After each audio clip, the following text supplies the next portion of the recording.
Thomas wished he was back with his friends. Stanley had to get back to Great Waterton. "I'll blow my whistle one last time," Stanley wished, and he whistled loud and long. This time, Thomas heard the whistle. "It's Stanley," he gasped. With his very last puff and his very last huff, Thomas blew his whistle as loud as he could.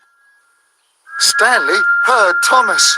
Quickly, he reversed back to the branch line.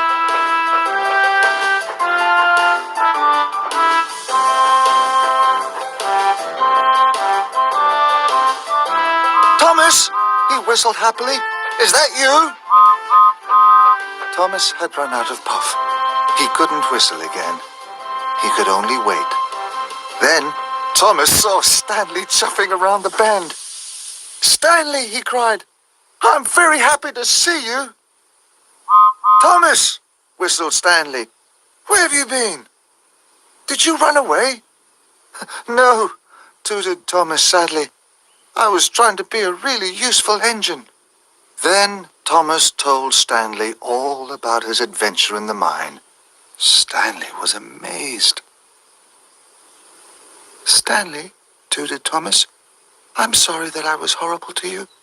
I was wrong, and I was silly to be cross that you were in charge. I want to be your friend." Stanley smiled. "Thomas," he wished, "we will be friends, and I'll have you back on that track in no time." Soon, Stanley was hooked up to Thomas. Then Stanley huffed and puffed.